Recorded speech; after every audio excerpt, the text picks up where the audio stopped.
धन्यवाद।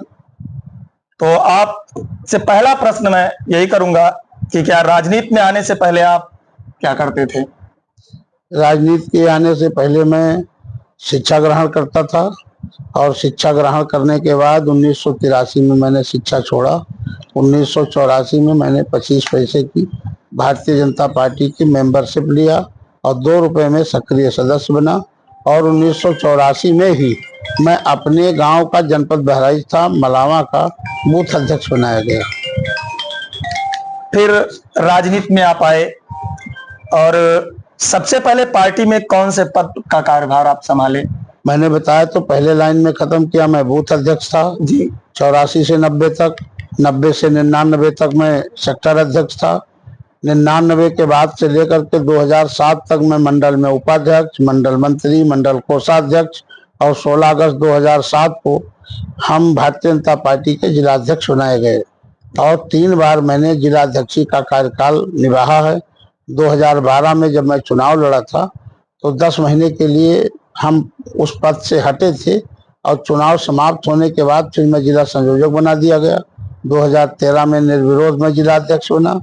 2016 तक मैं जिलाध्यक्ष था और 2017 में मैं जनता की अदालत में मैं पहली बार विधायक बन करके आया और 2022 में भी जनता ने मुझे आशीर्वाद दिया, जो दूसरी बार मौका दिया।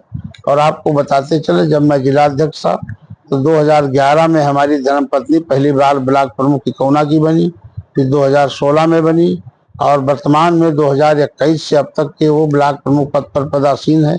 तीसरी बार यहाँ की जनता ने ब्लॉक प्रमुख का भी अवसर हमारी पत्नी को दिया है। इस प्रकार से हम पति और पत्नी दोनों लोग राजनीति में लंबे समय से आ रहे हैं। आपके विधानसभा क्षेत्र अंतर्गत प्राचीन धार्मिक स्थल हैं, उनका सौंदर्यीकरण और विकास के लिए आपके द्वारा क्या प्रयास किए गए? बहुत बड़ा प्रयास किया गया। अभी तो हमने आज के 5 साल पहले स्वदेश दर्शन के अंतर्गत 26 करोड़ रुपया लेकर के श्रावस्ती में उसका विकास कार्य कराया और इस समय फेज 1 और फेज 2 2 कार्यक्रम यहाँ चल रहे हैं। श्रावस्ती में भगवान बुद्ध के क्षेत्र में पर्यटन विभाग की तरफ से एक हमारा 97 करोड़ का लागत से बन रहा है और एक 43 करोड़ की लागत से बन रहा है। और धार्मिक क्षेत्र में सीता माई का दरबार है, जो लोग उसकी नगरी है। यहाँ पर हर वर्ष 2 करोड़ 3 करोड़ रुपया माननीय मुख्यमंत्री जी की प्रेरणा से उसको बढ़ावा देने के लिए हमारी सरकार दे रही, इस समय काम कर रही है। आज भी हम भूमि पूजन करके श्रावस्ती में आए हैं। अपने सीता द्वार में 1 करोड़ रुपए की परियोजना हमारे माननीय मुख्यमंत्री स्वीकृत किया है और माननीय पर्यटन मंत्री जयवीर सिंह ने दिया है। मैं उनको हृदय की गहराइयों से आभार व्यक्त करता हूँ। और जहाँ तक मंदिरों की बात आपने किया, मंदिरों में अभी हमारे यहाँ इकौना में 3 मंदिरों का जीर्णोद्धार और उसके कायाकल्प की कार्यवाही चल रही है। एक तो हनुमानगढ़ी पे 1 करोड़ 43 लाख रुपए का काम चल रहा है, दूसरा उसी के बगल में साहू तालाब पे चल रहा है, तीसरा जो अंत्येष्टि स्थल है वहां पे चल रहा है। और अभी हमने 3 मंदिरों को लिया है। एक दुर्गा जी की मंदिर है उपाध्याय तालाब के बगल में, एक बहुत प्राचीन शिवाला है, शिव जी की मंदिर है, उसको मैंने लिया है, और एक शीतला माई की मंदिर है अंबेडकर नगर में, उसको मैंने लिया है।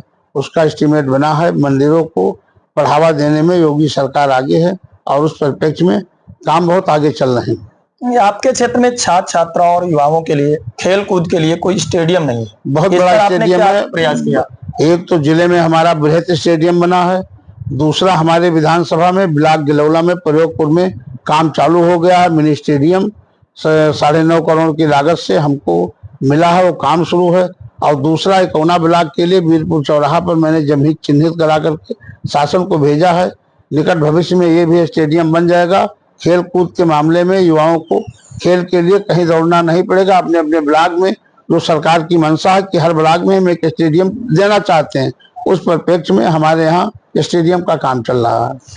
आपका क्षेत्र जो है यहाँ राप्ती नदी कटान से काफी प्रभावित क्षेत्र है, यहाँ लोगों को विस्थापित करने के लिए क्या क्या प्रयास किए? देखिए, अभी विस्थापित कोई नहीं हुआ। 1-2 घर जो विस्थापित हुए उनको पूरा मुआवजा मिल गया। पिछले साल जब बाढ़ आई थी रामपुर कटेल में, हम वहां गए थे, 9 घर विस्थापित हुए थे। 9 लोगों को नई जमीन दिया गया, उनको मुख्यमंत्री आवास दिया गया और वो लोग, उनके लिए आने जाने रोड भी दिया गया। हम अपने जिलाधिकारी अजय द्विवेदी जी को बधाई दे रहे हैं कि जिस लगन से, जिस मेहनत से वो नए नए आए थे और आने के 2 महीने के बाद बाढ़ आ गई और जब घर कटे सुबह 7 बजे हम और डीएम साहब, एसडीएम सारे लोग जा करके उन लोगों को हम लोगों ने सुरक्षित कर दिया। और इस बार जो भी जिसका नुकसान हो रहा है उसकी पूरी भरपाई देने के लिए हमारी सरकार कटिबद्ध है। उस कड़ी में हमारे जिलाधिकारी महोदय की बड़ी पैनी नजर है। वो 24 घंटे में 4-6 बार इसके बारे में चर्चा किया करते हैं, कहीं कोई दिक्कत तो नहीं, कोई मामला तो नहीं है। तो हम लोग भी धरातल पर काम करते हैं, कोई दिक्कत होती तो कलेक्टर से बात करके उसको सॉल्व कर लेते हैं। अभी हाल ही में आपके क्षेत्र में जो समस्या चल रही है, सबसे त्वरित समस्या है, किसान को यूरिया खाद के लिए परेशानी है। हाल ही में किसानों ने कटरा बाईपास जाम कर दिया, आप वहां उनके बीच पहुंचे भी थे। उसके बाद अब क्या किसानों को खाद की समस्या से आज की तारीख में जो पहले सरकारें थी, हमारे कौना ब्लॉक में 1-2 सोसाइटियां संचालित थी, लेकिन योगी जी की सरकार में हर न्याय पंचायत में एक सोसाइटी बना करके, गठन करा करके और चालू कराने का काम किया है। 25 दिन की आप बात बता रहे हैं, मैं गया, हमने कहा 1 बोरी सबको दे दीजिए, 1 बोरी महिला को, 1 पुरुष को, कोई यहाँ अछूता न जाए। और खाद की कमी नहीं है। कुछ लोग कालाबाजारी जो कर रहे थे उनके ऊपर प्रशासन ने बड़ा कर्रा नकेल भी कसा है। आज की तारीख में हमारी हर सोसाइटियां, हर न्याय पंचायत फंक्शन में है, खाद की कोई समस्या नहीं है। चल कुछ तीखे सवाल, विगत दिनों में जिला पंचायत चुनाव हुआ, आपके पार्टी द्वारा समर्थित प्रत्याशी थे, फिर नगर पंचायत चुनाव हुआ, 2 चुनाव ऐसे थे जो आपकी पार्टी द्वारा समर्थित प्रत्याशी थे, फिर भी वो चुनाव हार गए। वो प्रत्याशी क्या कारण? नहीं, जिला पंचायत का चुनाव हम जीते, जिला पंचायत अध्यक्ष हमारा हुआ, जिला पंचायत अध्यक्ष भारतीय जनता पार्टी का है। और नगर पंचायत की जो आप बात कर रहे हैं, क्योंकि ये व्यापारियों का चुनाव होता है और जब लोग आपस में 10-15 लोग लड़ जाते हैं, वही लोग भारतीय जनता पार्टी के हैं, वही लोग जब निर्दलीय पर्चा भर देते हैं तो कहीं ना कहीं से समस्या उसकी भरपाई वो नहीं कर पाते। उनको इतना ज्ञान नहीं है कि अगर पार्टी से किसी को टिकट मिला है तो उसका मदद कर दिया जाए। है मेरा परिवार, लेकिन लोग अपनी अपनी, जैसे प्रधानी का चुनाव होता है, बेटी और सास लड़ जाती हैं, भाई भाई लड़ जाते हैं, तो ये सब चुनाव लोकल बॉडी के होते हैं, इसमें सबको लड़ने का अधिकार है और सारे लोग चुनाव लड़ते हैं। तो ऐसा नहीं है। यहाँ तो नगर पंचायत में हमारा 3 बार का कब्जा था। इस बार कुछ परिस्थितियां ऐसी बन गई कि थोड़े से वोटों से मामला रह गया, फिर आगे हम लोग चुनाव जीतेंगे। लास्ट प्रश्न है हमारा यही कि बिहार में अभी भी कल समाप्त हुआ है राहुल गांधी द्वारा चलाए गए उत्तराधिकार यात्रा, उन्होंने वोट चोरी का आरोप लगाया। देखिए, अच्छों को बुरा साबित करना दुनिया की पुरानी आदत है, ये मैं कड़ी को याद रखता हूँ। और इस तरीके जो वोट चोरी की बात कर रहे हैं, जहाँ इनकी सरकार बन जाती है वहाँ वोट नहीं चोरी होता है, जहाँ सरकार नहीं बनती वहाँ वोट चोरी होता है, जहाँ पे हार जाते हैं वहाँ पे ईवीएम में बताते हैं गड़बड़ी है, और जहाँ पे जीत जाते हैं वहाँ ईवीएम सही हो जाती है। तो ये तो आरोप प्रत्यारोप, उनके पास इतना ज्ञान नहीं है कि इस तरीके से जो बात बता रहे हैं बिल्कुल निरर्थक और बिना आधार के कोई बातें कही जा रही, बिना सबूत की बातें कही जा रही, उसकी कोई जड़ नहीं है। और मैंने एक लाइन में पहले आपको बता दिया कि अच्छों को बुरा साबित करना दुनिया की पुरानी आदत है। मोदी जी के नेतृत्व में पूरा देश आज विकसित भारत की ओर अग्रसर हो रहा है। पूज्य योगी आदित्यनाथ जी के नेतृत्व में उत्तर प्रदेश आज उत्तम प्रदेश बन रहा है। जिस तरीके से कानून का बोलबाला योगी जी ने जीरो टॉलरेंस की नीति पर बना करके पूरे उत्तर प्रदेश में जो भय का माहौल था उसको समाप्त कर दिया है। पहले क्या था, समाजवादियों की सरकार में मैंने देखा है कि सीओ को हजरतगंज चौराहे से जीप के बोनट पे लाद करके एसपी के ऑफिस तक लेके जाते थे घसीटते हुए। लेकिन आज किसी की औकात नहीं है जो पुलिस की तरफ कोई उंगली उठा दे। बहु बेटियों का निकलना दुश्वार था, रात में बिटियां नहीं निकलती थी कि गुंडे उठा ले जाएंगे। लेकिन आज 12 बजे रात में हमारी बहनें, हमारी बेटियां स्कूटी से मार्केटिंग कर रही है। किसी मनचले की कोई हिम्मत नहीं है कि किसी बहन की तरफ वो छेड़खानी की नजर से ताक दे। और अगर किसी ने कहीं गलती कर दिया तो गलती किया तो 24 घंटे में उसके घर पे बुलडोजर चल जाता है। ये योगी राज में जीरो टॉलरेंस की नीति का कमाल है। आज अपराधी या तो ऊपर चले गए हैं या जेल के शीशों में बंद हैं। जो कुछ बचे थे वो प्रदेश छोड़ के गुम हो गए हैं, भाग गए हैं। और जो हैं उनका कोई ठिकाना नहीं है, उनको छोड़ा नहीं जाएगा।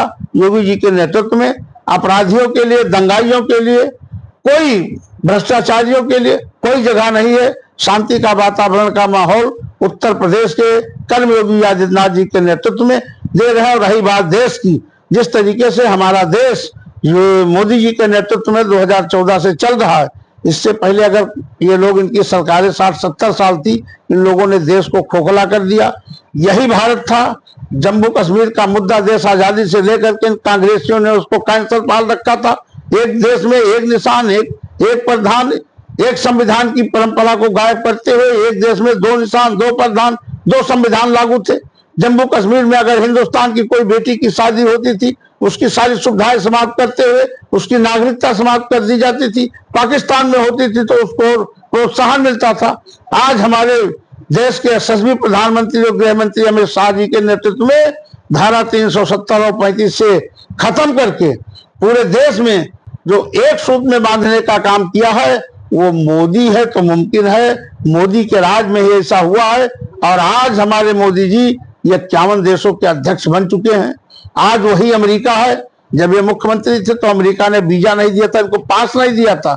लेकिन आज जब मोदी का फरमान जाता है तो वहां का राष्ट्रपति पलके बिछाए गुलदस्ता लिए अपनी पत्नी के साथ इंतजार कर रहा है कि मोदी आ रहा है। और जब मोदी जाता है, गुलदस्ता भेंट करते हैं, तो वहां के राष्ट्रपति की बीवी पर्सनल डिनर देती है प्रधानमंत्री जी को कि मोदी आया हुआ है। और मोदी के पीछे पीछे लोग लगे रहते हैं कि पता नहीं क्या मोदी बोलने वाला है।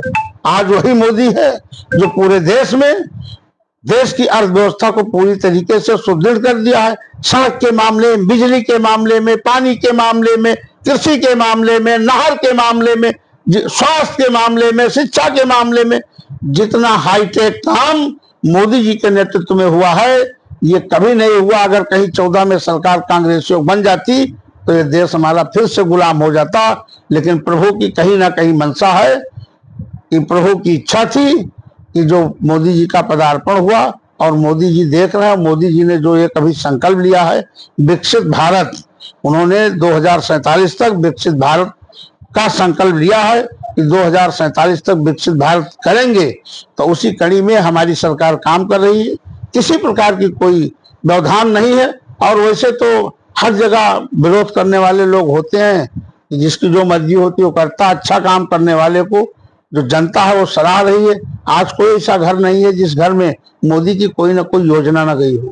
आज बोरा बोरा राशन लोग उठा लेके जा रहे हैं। प्रधानमंत्री आवास मिल रहा है। मोदी ने या किसी भारतीय जनता पार्टी के नेता ने नहीं कहा कि तुम किस जात के हो, तुम्हें आवास क्यों मिल रहा है। वोट की राजनीति नहीं करते हमारे नेता। हमारे प्रधानमंत्री जी सबका साथ, सबका विकास, सबका विश्वास और सबका प्रयास का नारा चरितार्थ करते हुए सबको लाभ देने का काम मोदी जी की और योगी जी की सरकार कर रही है। आपने मुझे अवसर दिया, आपको बहुत बहुत धन्यवाद। नमस्कार।